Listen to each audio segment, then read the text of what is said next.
Hello and welcome to etnow.in Realty Conclave and Awards 2025. We have amongst us Mr. Pranay Kumar, who is the Executive Director for REPL.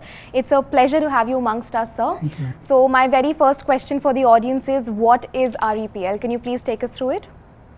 REPL is Rudrabhishek Enterprises Ltd. It's a listed company at National Stock Exchange.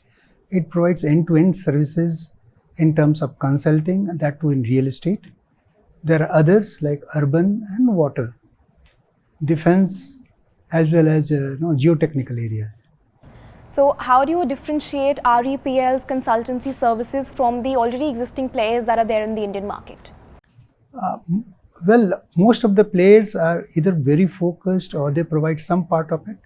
As I told earlier, we provide end-to-end solution in terms of conceiving the project, execution of it, commissioning, and as well as monetization of it. So we do entire.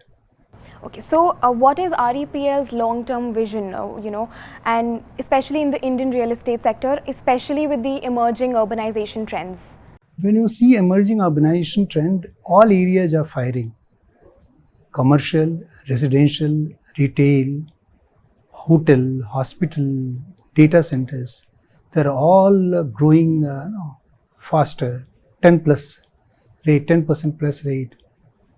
REPL is focusing to create presence in all of these and already has demonstrated exposure to these and diligently building the verticals. So let's talk a little about REITs now. So REITs or SM REITs are considered innovative financial products. What exactly is the difference between them and how exactly are they different from InvITs? This is innovative financial product. There had been a need other than the traditional banking product in the market. Revenue generating assets, we call income generating assets, can be monetized by the developer by going to investors. They are also known as fractional operating platform, wherein a pool of investors invest in it and the money is mobilized. Right. So I'm going to continue talking a little more about this. What, according to you, is the biggest challenge that we're currently facing in the real estate industry, and how is it going to impact these REITs in the market? When you talk about economy and the challenges to REIT, there are three primarily: rising construction cost, interest rate, and regulatory compliances. Rising construction cost, it is well compensated by the capital appreciation which people get by investing in these assets, or you monetize it, or that income it generates. That is how people look at it. The second is the interest rate. Recently RBI has largely addressed in terms of cutting the repo rate as well as CRR. So in case interest rate comes down, that existing loans will continue, that the rate will come down. As a result, that interest outflow will come down.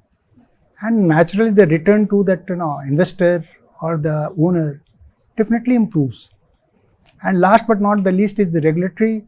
While there have been issues in managing it, but then it will largely help that making that real estate vertical more structured, more transparent, and fly-by-night operators have left it. So it's good for the industry. So we see Indian economy continues to surge ahead. In fact, we've just crossed Japan to become the fourth largest economy. So what are the opportunities from economy that are transitioning into real estate, according to you? Economy has been growing. Earlier, the projection was 6.7% CAGR. Now it has come to 6.3% CAGR. Gross fixed capital formation is 6.4%.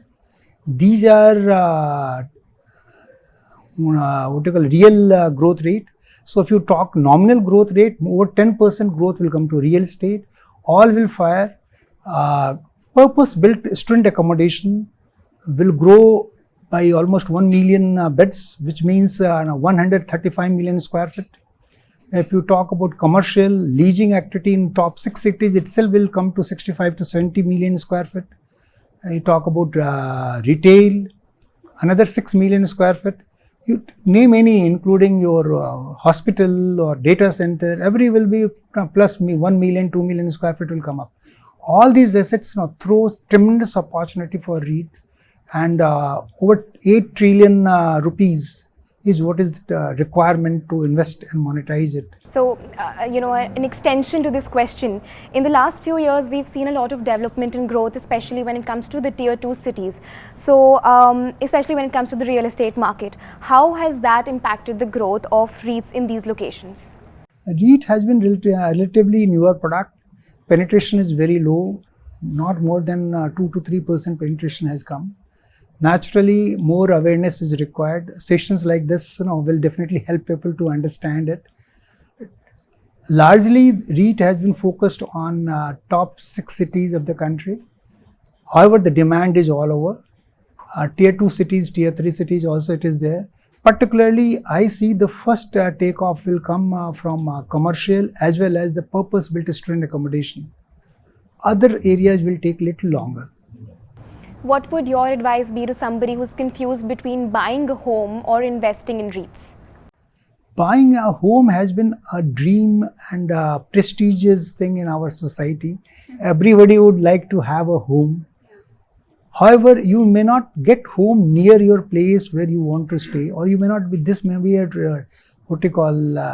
temporary place where you are staying, so you may not like to buy a regular home there. In case you want to delay it, you can go for investment in REIT, and REIT provides you, in between whatever your investment is, the capital appreciation which you anyway get when you are invested in the home. So I'm going to ask you a couple of questions, but you have to give me only one word answers for it. So my first question is, what according to you is a better investment option? Is it residential or is it commercial? If you are thinking about investment, naturally commercial as investment, it gives you better return.